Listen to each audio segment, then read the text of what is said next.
சீக்கிரம் வாங்க அத்தை, வாங்க சீக்கிரமா. அம்மா, உங்களுக்காக தான் நம்ம பவி பக்கெட் பிரியாணி எல்லாம் ஆர்டர் பண்ணி வச்சிருக்கா. உடனே போய் நல்லா சாப்பிடணும். போங்க போங்க போங்க, எல்லாம் உள்ள போய் சாப்பிடுங்க போங்க.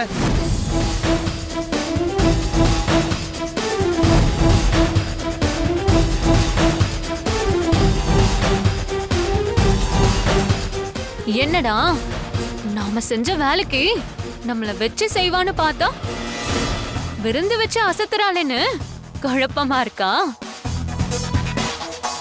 போலீஸ் ஸ்டேஷன்ல இருக்கும்போதுதான் ஒரு விஷயத்த கத்துக்கிட்டேன். அங்க இருக்கிற கைதிகளை போலீஸ்காரங்க அடி அடின்னு அடிச்சு துவைக்கிறாங்க. ஆனா அவங்களே பிரியாணியும் வாங்கிட்டு வந்து சாப்பிடவும் வைக்கிறாங்க. ஏன்னு யோசிக்கும் போதுதான் புரிஞ்சுது, நல்லா சாப்பிட்டாதான் அடி தாங்க முடியும்னு. எப்படியோ உங்களை வேலை வாங்கி பிழிஞ்செடுக்க போறேன்னு முடிவாயிடுச்சு.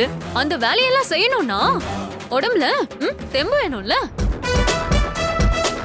அப்புறம் என்ன, பவியே சொல்லிட்டாங்கல்ல, உட்காந்து எல்லாரும் சாப்பிடுங்க.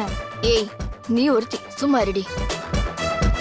அத்தை, என்ன அர்ச்சனா கிட்ட குரலை ஒசத்துறீங்க?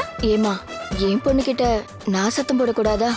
பொண்ணுன்ற பாசமெல்லாம் ஜேபி விஷயத்துல அவ மானத்தை வச்சு விளையாடுனீங்களே, அப்ப எங்க போச்சு?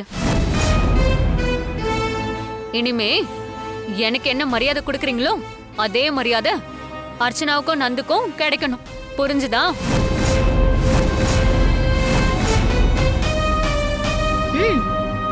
இந்த புள்ள பூச்சிக்கு வந்த வாழ்வு பாரு. இதெல்லாம் தெரிஞ்சிருந்தா நாமளும் பவி சைடே சேர்ந்து இருக்கலாம். வாயை மூடிட்டு சும்மா இருங்க.